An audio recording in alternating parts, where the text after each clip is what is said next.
Alam mo, may mga pagkakataon sa isang laro na biglang nagbabago yung rules sa kalagitnaan. Oo. Paano kung ang larong yon ay hindi basketball or chess, kundi yung impeachment ng pinakamatataas na opisyal ng bansa? Nako. At ang referee, kumbaga, na biglang nagbago ng rules, ay ang Korte Suprema mismo. Ayan na. Pag-uusapan natin ngayon ang isang napakahalagang desisyon na ayon sa ilang mambabatas, parang binago ang operating manual ng impeachment dito sa Pilipinas. Titingnan natin yung mga source material mo. Puno yan ng reaksyon mula sa Senado, Kamara, mga legal expert, at ang misyon natin ngayon, sagutin to.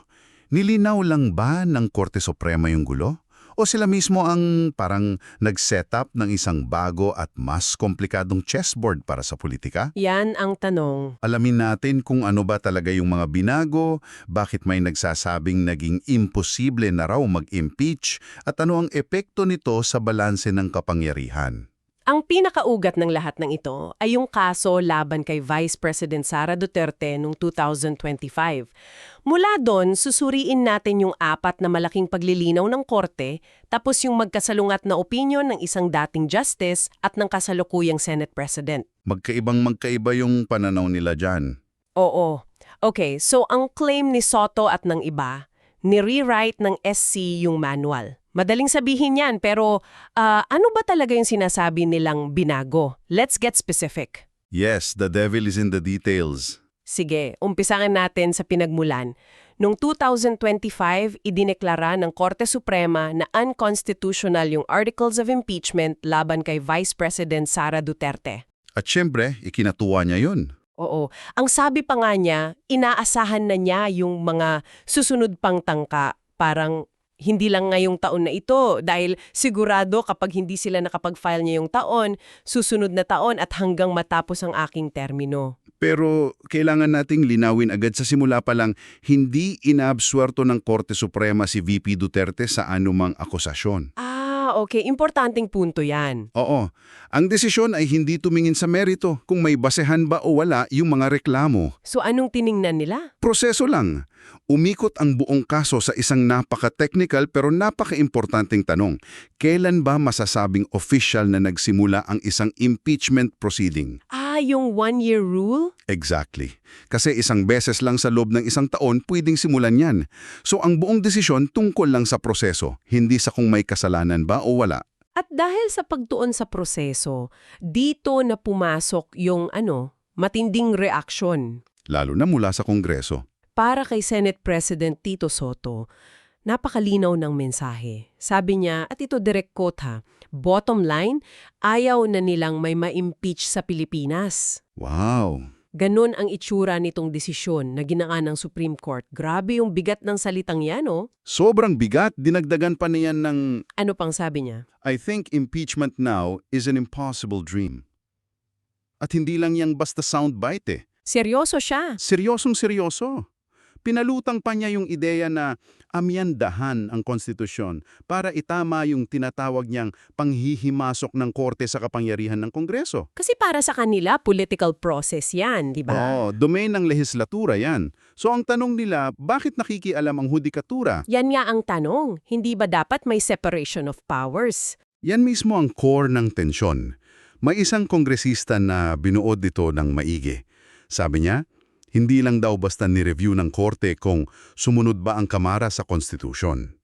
So anong ginawa nila? Ang ginawa raw nila? It has rewritten the operating manual for impeachment initiation. It has supplied new rules, new timelines, and new consequences that are nowhere found in the text. So nagdagdag sila ng rules. Parang ganun. Sa madaling salita, judicial overreach. Pero syempre, kung tatanungin mo ang korte, May sagot sila dyan. oo naman. Ang argumento nila, trabaho nilang siguraduhin na ang mga rules ng Kongreso ay hindi lumalabag sa pinakananay ng lahat ng batas, yoong ang konstitusyon. So, for them, it's not overreach, it's their constitutional mandate. Okay, so apektado yung balanse ng kapangyarihan. Ngayon, puntahan na natin yung mismong mga bagong patakaran. Yung una, di ba yung pagbilang ng araw?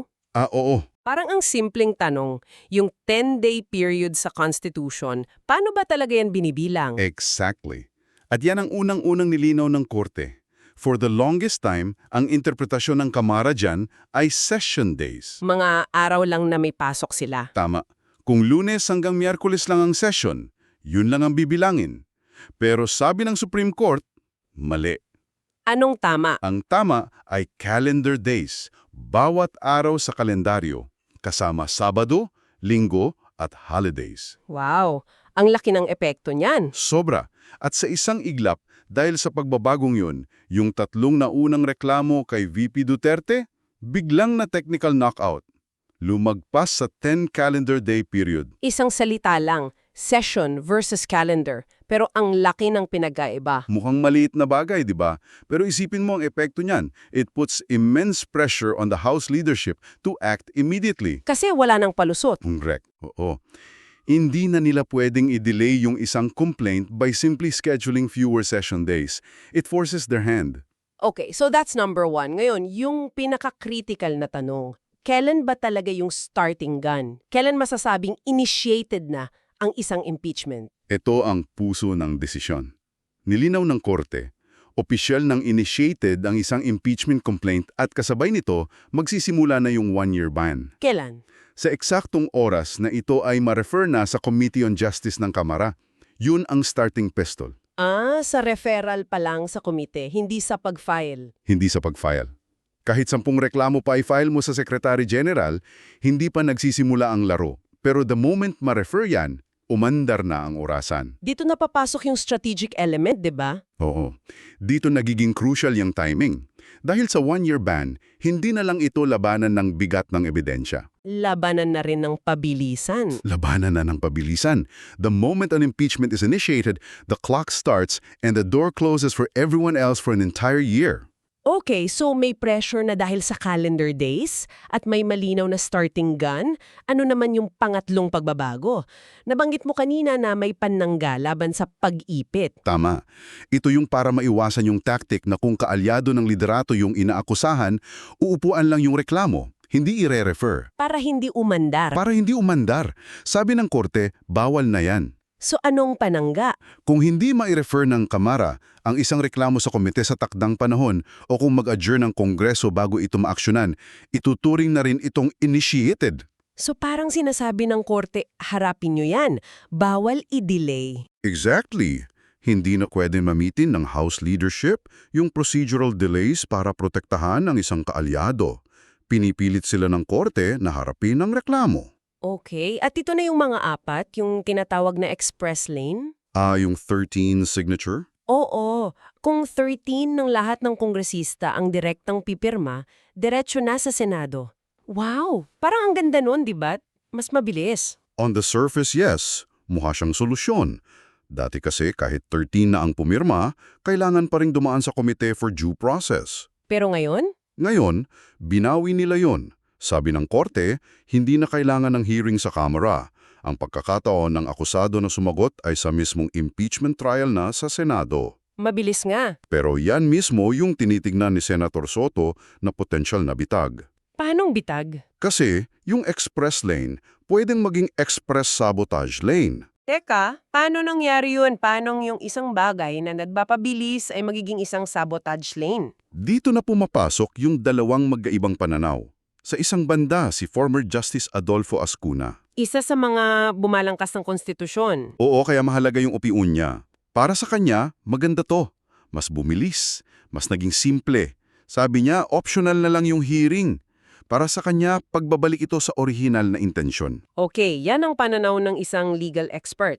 Pero para kay Senate President Soto, yung bilis na yon mismo ang problema. Bakit niya to nakikita bilang sabotage? Dahil sa kombinasyon ng lahat ng rules, tandaan mo, pag initiated na, 1-year ban na. Ngayon, isipin mo, ikaw ay kaalyado ng isang opisyal na may kinakaharap ng malakas at dokumentadong impeachment complaint. Alam mong paparating. Anong gagawin ko? Anong gagawin mo para protektahan siya? Uunahan ko sila. Magfa-file ako ng sarili kong kaso. Yan mismo yung estratehiya. Ang gagawin ng mga kakampi, ayon sa takot ni Soto, ay maghahanda sila ng sarili nilang basurang impeachment.